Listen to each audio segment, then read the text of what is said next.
Welcome into another episode of the Radioactive Paper Cuts podcast. I'm your host, Josh Kennedy. Today we're doing another radioactive review on Peacemaker, episode 4. Joining me today is my good friend and loyal co-host for the Peacemaker segment, Noah King Bates. What's up? What's up? And also joining me today is my much larger, younger brother, Adam. Hello. Adam is here. He's a big WWE, or we used to be WWE guys growing up. Not so much anymore, but he was a huge John Cena fan, and he missed the first little section of episodes here. So, Adam, why don't you first give us a little bit of backstory on your Cena obsession, and then you can go ahead and talk about what you've thought so far of Peacemaker. All right, dude. So when I was little, I watched a lot of John Cena. Classic. He's basically the hero of the WWE. So I was rooted for him. Career face, for sure. Yep, career face. But now, it's cool to see him. He's got such a weird sense of humor. So it's really fun to see him be able to play a fun character like this. Yeah, I didn't realize he was so weird, but if you follow him on Instagram, he just posts random shit. He doesn't, and he intentionally never answers why he posts things. He just posts whatever he wants, and he's like, he's a shit poster. That's what John Cena is. Mm-hmm. Big troll. Fantastic. I love it. And a guy of that high caliber, and like, I wasn't sure how I felt about his acting career starting out. Not that I ever disliked him, but it was just weird seeing him in like different roles. But I think he's really coming to his own as far as like a pretty solid actor. What do you think, Adam? Mm-hmm, for sure. I remember like one of the first movies I seen was in like 12 Rounds or something like that. Yeah, that WWE Studios movie, but yeah. Other than that, yeah. He did another movie called Blockers. Are you either of you familiar with that one? Oh yeah. I heard of it. It was really. I enjoyed it. I just watched. It was weird. I saw an interview about him talking about his acting career and how his original stuff, like the Marines and 12 Rounds, those were because Vince McMahon told him like, "Hey, we need this done. This is going to get butts and seats." And it wasn't until he did Fred, where he played like a hype, over exaggerated version of himself, where he got to be silly, have fun, that he started to love acting. That's when he was like, oh no, I can do this. I just have to be passionate about it. Because when he was doing all the original like WWE studio stuff, he was just doing it for the paycheck. Yeah, he very much, he was an action star for WWE studios, and like they had other guys come in and do movies. Like they did Ted DiBiase did one of the Marine movies, and like none of them are that good. They did a movie called Legendary, which I did enjoy as a kid, where John Cena is an old actual wrestler, and he kind of trains this new kid, and there's a whole fun story. It's got Danny Glover in it, and it's pretty solid. So that's when I first realized, I was like, okay, he can act when he wants to, which is pretty cool. Adam, what did you think of the first 3 episodes before we jump into the new one here? All right, first 3 episodes, man, they all been pretty good so far. I agree. I understand the storyline is to go get the butterfly. I'm still not quite sure like where it's gonna go with it yet, but so far it's been all good and funny. It's kind of you can tell it's a James Gunn just by the style it is. It's easy. We talked about that on the last episode. On the music, all of that. The intro with the dancing. It's classic James Gunn being ridiculous, but being good at being ridiculous. So yes, he knows his niche and he sticks with it. Indeed. And I just saw a meme online, and you can only take memes for so much, but it was like, hey, it was Doom Patrol saying they actually have competition for people that actually like the show, because right now they're a fan favorite on HBO Max. I personally haven't gone through that whole show, but Noah, you said you watched a little bit, correct? Or have you watched all of it? I haven't watched all of it. I watched the first 2 seasons, and I love it. I mean, it has fan favorite actor Brendan Fraser being Robot Man, which is phenomenal. The acting in it is great. Storylines are wacky, and they go on all the Stranger Things. So they have, when it comes to fan favorite DC shows on HBO Max right now, Peacemaker is really the only thing that is really giving it competition. Yeah, you and I have discussed Titans previously, and that show, I really like it, and you said you really like it, but it does have its downfalls. Adam, you're also a Titans guy as well. Dude, Noah's favorites, Red Hood as well. Yeah, Red Hood, dude. Let's go. Adam's guy. Yo. But yeah, back to Peacemaker. I mean, it is cool that HBO Max is kind of getting to explore the DC catalog, and for the most part in like a rated R or what is it, NC-17 on TV. I don't know, TV mature, whatever the rating is, they get to do it, which is kind of an upgrade from the CW TV shows. I think we talked about this on a previous episode as well, but those shows, some of them have been going on too long. Some of them never really got a good start going. So having something go right for DC and the TV universe is much appreciated, I would say. Yes, I'm excited in the fact that they finally get something that they can be proud of that's not Arrow, because it's at least accurate to it. Like, Arrow took so many liberties with Oliver Queen and the stories and just taking. Well, yeah, they essentially just made him Archer Batman for a lot of the show, which I'm not going to knock Arrow because it is one of my favorite shows of all time. It was really well made, but they, like you said, they took liberties on the character. They took other people's rogues gallery and kind of turned it into something that didn't necessarily make it truly the Oliver Queen Green Arrow we're used to. So, and I also appreciate that Peacemaker is 100% within the cinematic universe, which none of the other shows have had that yet. They've it's been speculation. We had Ezra Miller show up on an episode of The Flash as like a fun Flashpoint thing, but other than that little reference, none of the other shows are confirmed to be in the same universe. So they're kind of taking notes from Disney. We're like, hey, we can connect these things, and just foreshadowing a bit. We did get to see Rick Flag get killed another time for the second time this series, so they're really leaning into this, him like recovering from his battle from the Suicide Squad. Which I think now with the Flashpoint movie, Flash movie getting ready to reset the DCEU, I think they're doing a really good job of establishing with James Gunn's The Suicide Squad and the show what they want to keep. Like, they're punching this home, so that way we know, like, yeah, whatever happened in the Flashpoint movie is going to change, but we have established at least some bit of storyline that we want to keep going. DC's I can only see them going up on their movies, especially with like a soft reboot like they're doing with Flashpoint. And like the Suicide Squad was decently successful. It was pretty well rated. Like it almost felt like a revitalization for DC fans, because everyone was super pumped about Wonder Woman, Aquaman. Those were a 1-2 punch that everybody loved. But then Wonder Woman 84 was definitely not as well received as the first one, which it was an okay movie. I don't have too many qualms about it, but the first one was clearly a superior film. Oh, yeah. And we're getting a second Aquaman movie, I think, next year, if I remember right. The Lost Kingdom? Kingdom? Yeah, I think it might be the end of this year. It's this year. I think it's December, I think. Yeah. I'll have to double check. Black Adam. Yep. Yes. We're all super pumped for that. And another thing DC's been getting right, I know we're not exactly getting on Peacemaker yet, but that's all right. This is a fun discussion. DC fandom is something that no one really saw coming, and I've watched it both years that it's been out so far, and it's a pretty successful program. It gets people hyped for DC products, which Disney has like Disney Day that kind of does similar things, but they don't have something to the spectacle. So DC setting standards for once. Yeah, and like with Disney Day, they have to take all of their properties. Yep.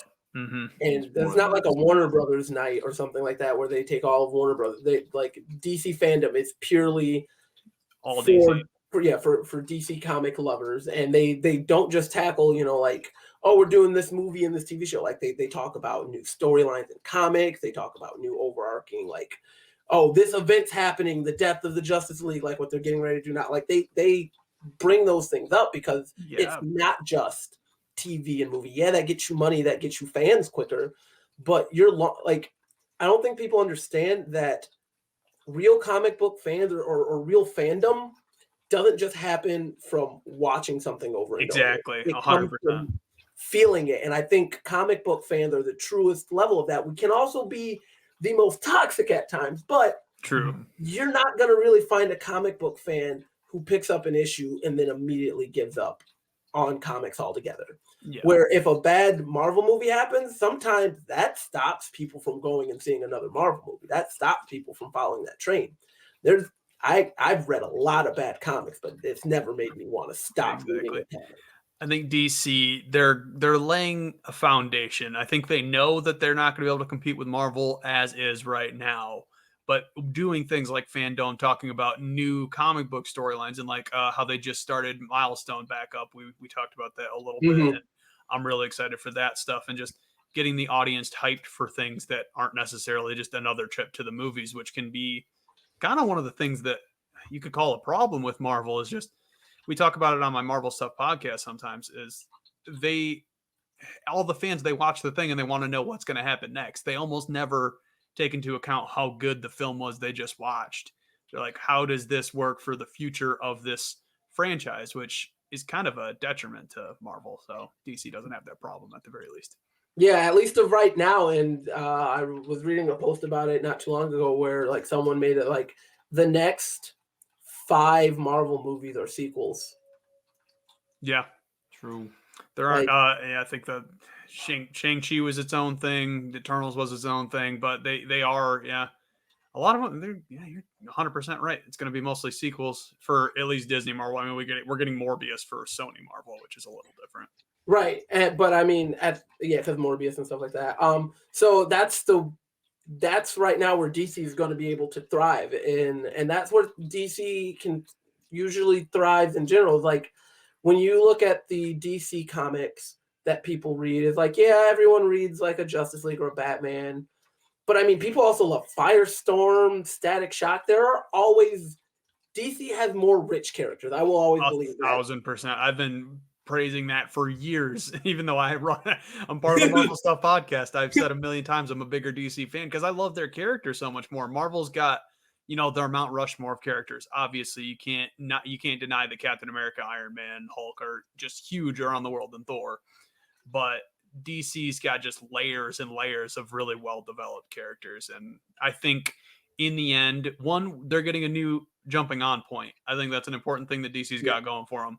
Marvel's been going for 16 years now, whatever it is, since the first Iron Man movie came out. So you can't exactly jump in now and then just, go from there. And that's something that DC kind of can use to their advantage. But yeah, because I mean, I bring up this question more, or like the statement, more people are going to be willing to go see a Firestorm or a John Constantine movie before they go see Squirrel Girl or Jeff the Land Shark. Like even secondary DC characters. I'd much rather watch a Jim Gordon movie, a GCPD movie, than I would watch an X-Force movie. Like there's just something about the enrichment and the character development and even their smallest people compared to what Marvel does. Yep, and that's I guess that that'll end our segment on blowing on DC's dick, I suppose. Let's get into Peacemaker here. So episode 4 kicks off pretty funny when we're in the back of the car and Vigilante's just bitching about his toe. That's the most important toe, and he's never going to be able to walk again, and a bunch of nonsense like that. Fun stuff like that. It's cool. And what do we think of the?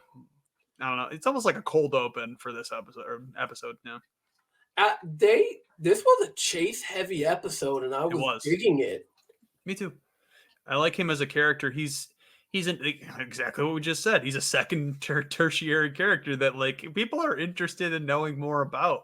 And yeah, it was very, very vigilante heavy. So obviously they had the discussion with the team and yada, yada, yada. And Peacemaker has to go talk to his dad. So they roll up to his house. They end up in the quantum closet. Vigilante joins him. And he just decides to steal all the helmets for one.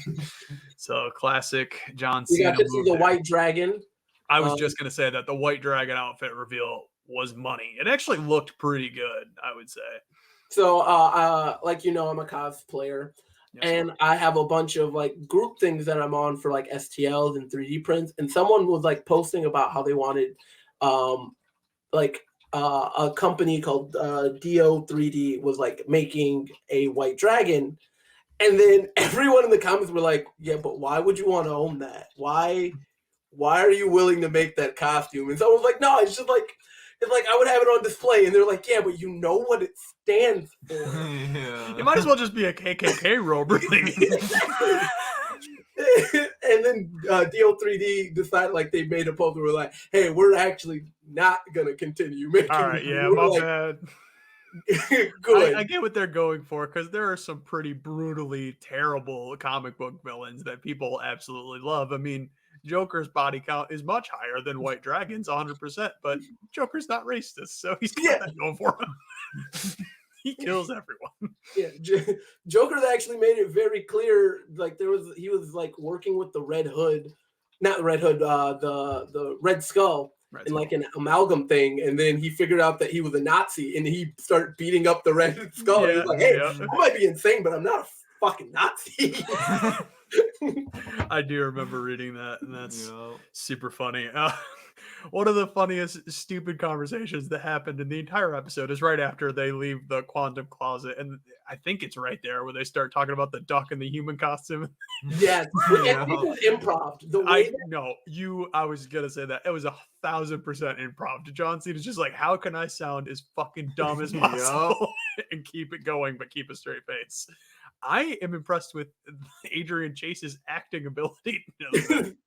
The actor, I don't know his actual name. I'll have to look that up. But he just kept a straight face through it all. But like, it was not written down like that. I promise you. And then right after that scene, they had a little name drop that I really enjoyed. Matter Eating Lad. Matter Eating Lad. Like, he would have just ate it.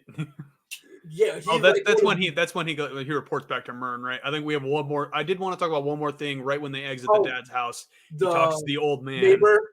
Yep, and they have a big argument there. And this is obviously a DC show, so we're going to stay DC heavy, and we might as well talk about the things they talk about in the show. The whole concept of Batman, how many people he's inadvertently murdered because he never killed the Joker in the first place. Number one complaint about Batman in comic books. Yeah, it is legit my number one complaint about Batman. Just do it one time, dude. It's like, well, one of my biggest qualms, and I talk about this a lot, is Batman has killed people, not in the way that you think, but he breaks people's bones, knocks them unconscious, then hangs them upside down. It's like, the police will get him. You have no proof how long it's going to take for them to get there. That's true. He could bleed out upside down, and then all of a sudden, he's just a corpse hanging from Batman's line. And a part of me thinks like Gordon, yeah, we're just not going to let him know about how all the people he accidentally killed. Then he's just going to go on a whole different thing. Yeah.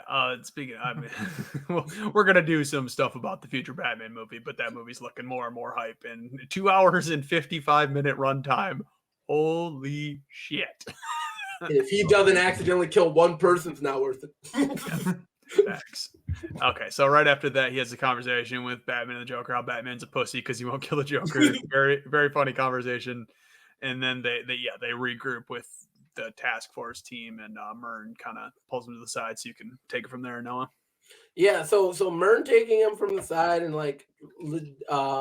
they have that conversation that we keep bringing up about he's willing to kill men, women, and children for peace. But he just needs to know why, which is like a really cool thing. It adds a layer of Peacemaker. He is not just your run-of-the-mill. That's why he believes he's a hero, and that's why he is a hero in this show, is because he does have a moral code. He has a moral compass. He believes he's doing good, but he's not going to become a hired gun just for the shit of it, which is what makes Vigilante a kind of scary character, because he will. He'll do whatever he wants. He's like, "Oh, you did graffiti." Didn't he? He even said something later in the episode, like, "If your dad's a racist, why didn't you kill him?" I was like, "Oh, interesting." He was just so that's what makes him so scary. He was whistling while he was murdering children. Like, Vigilante is more terrifying, because he doesn't have a compass. And they even talk about that a little bit. I just wanted to touch on that whole conversation with them kind of in the car on their way to where were they going exactly? Where he's talking about his dad. Oh, they're headed to his dad. Oh, is that what it was? Okay, yep, okay. Well, that was a fun conversation. And then obviously like I said, we're over talking to Myrn after the whole situation happens, and he complains about the Dove of Peace not being on his gun again. And he calls him out as like, is this really the only reason? No. Yeah, like you said. Which adds layers to Myrn that I like. Again, now that we have the reveal that he's a butterfly, all these spoiler. No, I'm kidding. Ooh, if you're watching this podcast, if you're listening to this podcast and you didn't watch the episode, That's on your you. fault. Yeah. It's right in the title. It says episode 4. What do you think we're gonna do here?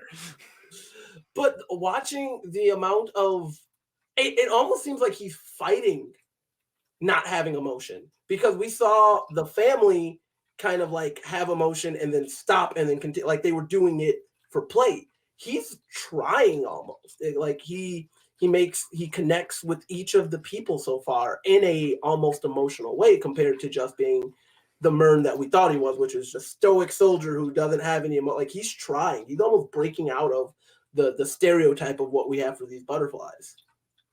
Yeah, and I guess this kind of brings us to Adebayo. This is a pretty Adebayo heavy episode too, surprisingly enough. I mean, she's shown as like the voice of reason and kind of trying to talk Peacemaker off the cliff and not have him go in and talk to his dad, which he obviously does anyway because he's Peacemaker.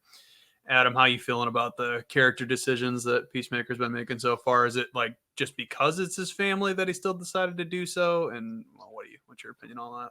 On for him going to see his father? Yeah, or just their relationship in general. Well, I feel like their relationship is obviously not the greatest. I don't think he's obviously racist or anything like that. And his dad obviously seems super racist. He's also racist. Yes, very racist. The white dragon. Yeah. But yeah, you can obviously see he has favorites when it came to his kids. He literally just said that he liked his brother more than him. I should have slit your throat when you were a kid. I was like, that's rough, dude. Maybe Chase is right. And it's just for John Cena, I think it's just sad to have like his dad like treat him like, and he still tries to get him on his side. He's trying to like him and his dad trying to be a team, even though obviously he's like not with them at all. He's craving, it's classic daddy issues while daddy's still around. It's like he's trying to maintain this approval. And Adam brought up a good point. I am really interested to see how this brother relationship thing played out and how the fight happened, that we eventually see he died during a fight, but it's not showing how it happened. So I'm really pumped to see that, because that adds yet another layer to our main character. And honestly, we're never going to get enough of like goodwill towards White Dragon to understand why he's the way he is, because obviously he's the worst. But it'll at least give him another like notch, and he's not just classic villain. It's more like, here's a little bit of a, maybe this is a little bit why he's such a piece of shit. I mean, clearly he was a white supremacist asshole before he had kids, but having the kid die, I think, kind of pushed him back further, I suppose. And I'm really interested to see how this whole thing plays out. Oh yeah, I feel like they're gonna hold out for showing what happens in the fight, and it's gonna be. I feel like we might get like a flashback episode where we see the relationship between the brothers, like near the tail end. Yeah, I hope so. You know, and then we'll see him being probably a better dad. Like some tells me that he probably didn't start hating Peacemaker, Chris, until the death. So it's going to be very interesting if they do it, to see him treat Chris with love and respect. And that might be truly why, again, if you, at an early age, your dad always hated you, maybe you kind of like shrug it off and you can continue on. But to have your dad love you for a little bit, and then now you're always trying to chase the dragon, get the love back. Can't chase the dragon, literally. That was good work, me. Yeah, just I want to see that get developed for sure. And just the growing up thing, you saying all that stuff kind of randomly reminded me, this is kind of similar to the dad in Shang-Chi, how like he gave up his evil ways a little bit. I wonder if it's the same scenario here, where he did start to raise his kids well, and then as soon as his favorite kid died, he turned back to his life of crime and racism and what have you. Yeah, maybe it was a kid of color during the fight or something like that really fuels the racism. Could be something like that. Yeah, all speculation, and it's going to be fun. But yeah, like I said, this Adebayo is featured pretty prominently. She tries to stop Peacemaker. It's completely unsuccessful. Yet again, the task force calls her out for being like unqualified, but actually like she's being the most helpful. All Diebeard's doing is keeping Judo Master locked up, and he failed at that. I was gonna say, we Can we see a little bit of Amanda Waller and Adebayo in this episode? The manipulation is real She's strong. good at it. Yeah, I think that might be what Waller, her one scene that she had on the FaceTime call, like, you should realize your full potential. I think she does mean the manipulation that Adebayo, I think, just naturally brings people to kind of buy into her as a good person type of deal. And yeah, I mean, we'll get to the rest of the team, Judo Master, that whole stupid fight. But right here, we're outside the prison. John Cena gets rejected by his dad yet again, and his dad says he's going to rat on him. And Adebayo kind of was assuming that was going to happen and convinced Vigilante to get himself arrested. Now, that scene was hilarious. Him trying to keep his identity like secret. She calls him out immediately. Oh, so you're a Vigilante? He's like, me? No, I don't even know who Vigilante is. You have the same voice, and then he tries. I just sound like him, according to you. I don't even know if I'm a girl. Bunch of nonsense. Adam, what did you think of him getting himself arrested? That was funny, dude. Vigilante is honestly, he reminds me of like a Deadpool-esque type character of just comedy and funniness, but like also ruthless killer and just having joy in it. And just him seeing like, oh, this is upsetting Peacemaker, I'll deal with this type of thing. Yep. He does have a sense of like loyalty to Peacemaker, which we haven't really explored why that is, but I think it's just because, it's they've been friends for a while, clearly, or at least some version of friends, whatever you can be as heroes and vigilantes and all that good stuff. But I just love the way he got arrested as he walks behind the prison, just takes the heavy ass trash can that he can't actually lift. And then breaks the window. Like, perfect way to get arrested. I applaud you, sir. His and then the demeanor of all the cops watching it. Like, what's going on, dude? That is what they would do, though. They're on break. That's 100% what cops on break would probably do in that scenario. Like, who the fuck is this Joker? What is he doing? Oh, he broke something. Now we gotta arrest him. Yeah, exactly. And there's a little bit of filler scenes, but we might as well talk about him in prison since we're already on the subject of Vigilante. That, I take it back. The duck in the human suit was not the funniest part. The funniest part was him bringing in, like, sitting at the table of racists and says, what's your favorite African-American contribution to society? Straight delivery and enthusiasm about it. Like he knew it was pushing their button, and the fact that he was just so happy to say it, and then who did he reference that he was like, my favorite's the contribution to rock and roll? Was it Duke Ellington? Who did he say exactly right there? Was it Chuck Berry? No, he was saying people wouldn't be. He was like ZZ Tops and all of them wouldn't be where they were because without Duke Ellington, and then they bring that whole thing around. I wasn't sure if it was Duke Ellington he said. I couldn't remember. But regardless, he said, without him, then the Rock would sound exactly how it's always sounded. A bunch of sloppy sister fucking between incest. The straight delivery in like just nail, like he knows he's getting on their nerves and he's just vicious slices. He doesn't care who he's pissing off. He's saying everything he can possibly do to goat those guys into attacking him, and just perfect prison tactics and smart move by White Dragon. I got to give him some credit. He knew exactly what he was trying to do. So his homies get taken down, but White Dragon, of course, doesn't attack Vigilante, and we're left that White Dragon, he might have made things worse, but I appreciate him still. And then that moment that he tried and White Dragon was smart and he slipped up and like mentioned Peacemaker, when he gets back out, and we'll talk about it a little later, his regret, that's the one bit of humanity that we truly do see with Vigilante. Like you said, his loyalty to Peacemaker might be his downfall, because that's the only time we've seen him realize he's done something too far or made a mistake, is when Peacemaker is put into trouble. Yeah, I mean, everybody's got their weak points, but it is interesting that he chooses this guy he's always been friendly. I think it's just because he treats him friendly, and he's not used to. He's definitely a social outcast, which kind of makes sense when you're a busboy by day and you murder graffiti artists by night. So it might be hard to get some Facebook friends, but we go back to the headquarters at the Broken Down Strip Mall, wherever it is, and Diebeard has Judo Master tied up, and Judo Master, he does his best. He escapes the IV table, and we get another legendary fight by Mr. John Cena. So we'll skip right to it. Obviously, there's a little bit of conversation here and there. Oh, he escaped. Blah blah blah blah blah. The parking lot fight, money. Adam, how do you think the WWE training really comes out here? Did it perfect, bro. Because of it, bro. He could take a beat, he could give a beat, and everything looked good.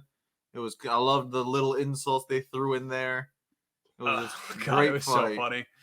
Yeah, what exactly did he say to him? He's like, you look like you're built of bubbles. You have a bubble body. It's like, you just called someone super jacked bubbly. Judo Master he's a fun character. Do we think he's gonna die? I don't think if he dies, it's probably gonna be in some comedic way. Yeah. Like I feel like smushed. Like I feel like just completely eviscerated. I know that as soon as Adebayo backs him up, shoots him, and he's like, "Well, only a select few in the world can replace their heart with their liver." They move it up there, and then she's like, "That's never happened." He's like, "At least a couple." She's like, "It's never happened." He's like, "The very select few have ever moved the liver in place of their heart. Just won't give up on this stupid information." I was like, that's classic human nature right there. You never want to be wrong. Do you think, because Judo Master was getting ready to say something, yes, and she shot him? I thought the same thing. I was gonna say, do you think it's her keeping him quiet? She was 100%. I think she's going to be revealed to be. I mean, obviously she's a master manipulator, even though she seems nice. And she is Waller's daughter, so she knows that as soon as Judo Master reveals what butterflies truly are to Peacemaker, you're screwed because Peacemaker's not going to want to fight for you anymore. So Foe puts it up as like, "Oh, I was defending you," and he's like, "I was going to win that fight." It's like, obviously he was, because he was fighting a lot more vicious this time than he did the first go around with these two. Yeah. Yeah, and Adebayo, she's like, "I've never killed anyone." She gets the shot off, and she still hasn't killed anyone as of right now. Dyebeard looking like an idiot. Don't fuck with Akanomos or Akanomos. And he's put back on the IP. Not a lot of hardcore in this episode, right? No, not a lot. There was like the little interaction. She just pretty much keeps having scenes in that one bar. Yeah, and then she had the very, very short scene with Adebayo, like, "Oh, I know what it's like," and she kind of revealed herself to be more human than she's ever done before. So I got to give the character a little bit there. What else do you guys want to focus on here that happened in this episode? I think obviously the reveal. We'll get to that here shortly. Yeah, I have been enjoying like I said, the range in which Vigilante shows his human side for Peacemaker Chris really comes to light when Hardcourt picks him up. Yeah, after he gets released from jail. Yeah, you did want to touch on that. He shows the human side that we haven't seen yet. So I wonder if that's gonna. I mean, they wouldn't show it if they weren't going to develop it further. So I'm interested to see how that goes for sure. Yeah, just him saying, "I think I made things worse," and like just that pain in his he was really trying to help. Yeah, and I think he might not realize that he was manipulated, but he knows that something was off. Yeah, and Mern brought up a really good point that this was another bonehead move by the task force team. So you essentially convinced his best friend to go in and kill his father, and it's like you're just further and further pushing. I'm surprised Peacemaker's sticking around with this task group even as it is. It's like they haven't really done anything for him. They haven't told him what the butterflies are, and that's one scene we didn't talk about yet. Him falling into true desperation to end this episode. Well, how he ends. So essentially, it's sad montage. Everybody sitting around sad, drinking or smoking in John Cena's case, and we get yet another John Cena dance sequence, and I'm still okay with it. Are we annoyed yet? Because I think it's awesome. Yeah, I love it, and it's really cool to see the range that John Cena. And you know what? It's cool because the only time we really saw him smile or have a good time, someone brought this up in something, was when he was dancing with Ratcatcher in the Suicide Squad. Yeah. So dancing truly is like his expression. Yeah. Yeah. And it's just so funny to watch someone as jacked and bodybuilders John Yeah. Cena dancing around. And yeah, he's taking down the handle of Jack, smoking weed, and he blows the smoke into the butterfly jar, which that was revealed that he did not kill the butterfly. He put it in a jar and he kept it for his own. Because as much as like Peacemaker seems like an idiot, he's smart enough to know tactics and war things and different strategies to give himself an advantage. So him choosing to say he killed it when he just wants to find out what it is, does he have the chops to actually scientifically look over it? Probably not, but it shows his hand a little bit that he's not as gullible as we're led to believe throughout the show. Yeah, I like that. I like the little nod at the fact that you have to, like, yeah, being a hired gun, sometimes you just have to be well skilled, but to kill as many people as he killed, to be as as master of his craft as he is, he also has to have a certain level of intelligence. Yeah, for sure. So I think that seeing him actually kind of hold the cards closer to his chest in this episode was really nice. Yeah, I agree. Adam, anything else you wanted to touch on before we just talk about this butterfly reveal here? Not too much, no. I mean, I love to see Eagly. Eagly's still one of my favorites. I love to see him be involved. He tried to eat the butterfly at one point, but he sure did. Yep, glad we got to the return of Eagly. I don't think he was in the last episode. I think he was missing at some point for an episode or two. But makes sense. It's a CGI eagle. You don't always need him there. He doesn't serve much purpose other than comedy, and they have enough comedy to go around. But a quick the conversation that they had about Eagly. That was funny.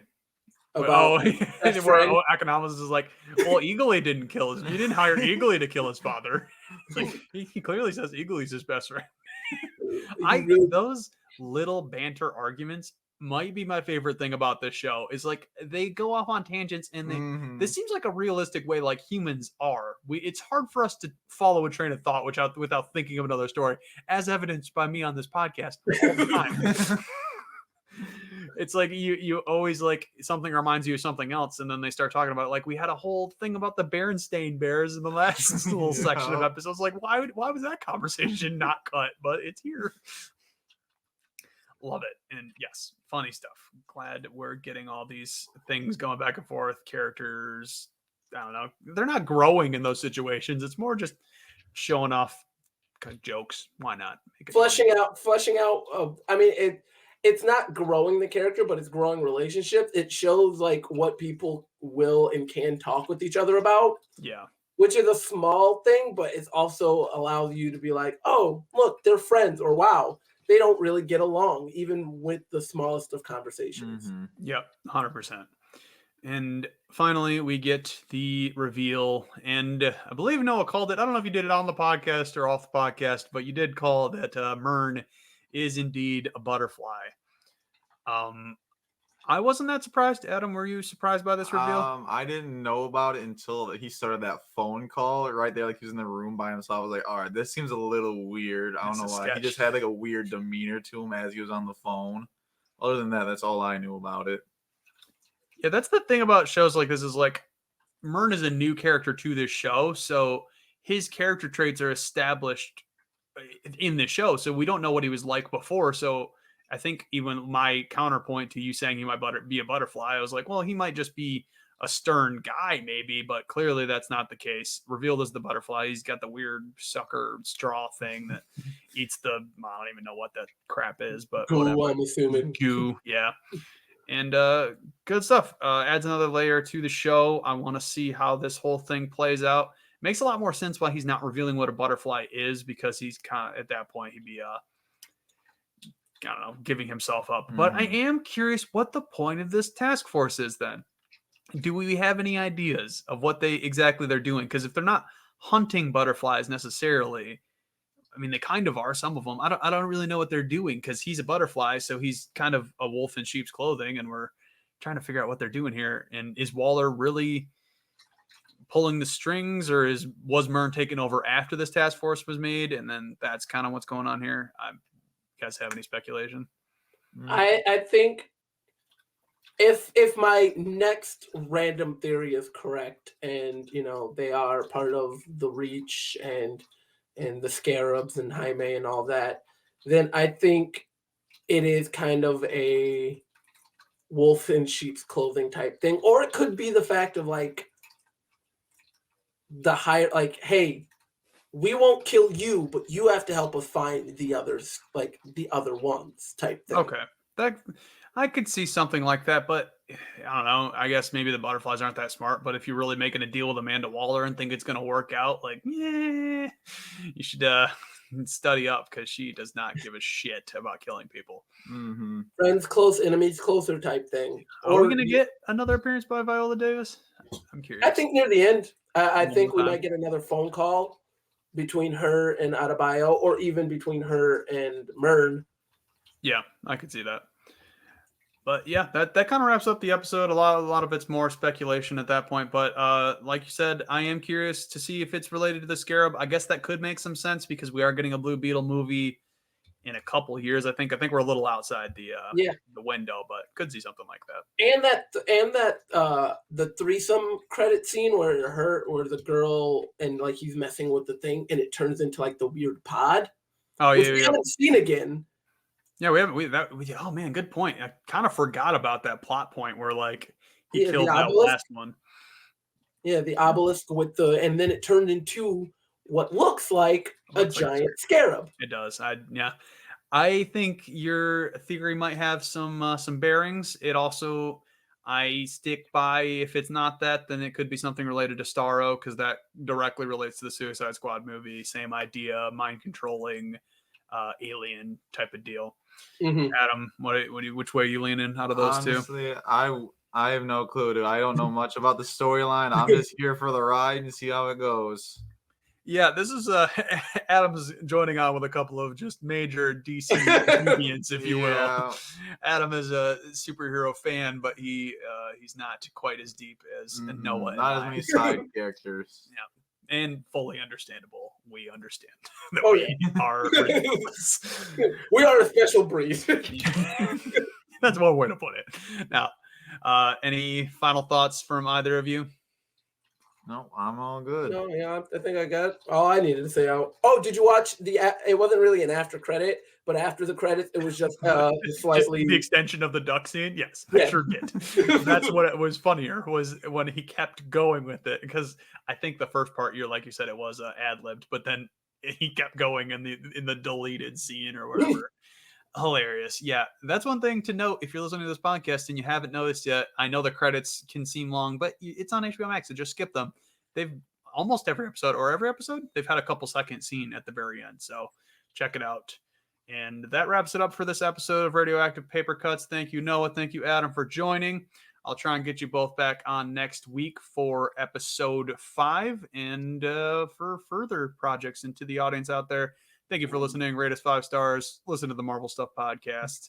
Have a good one.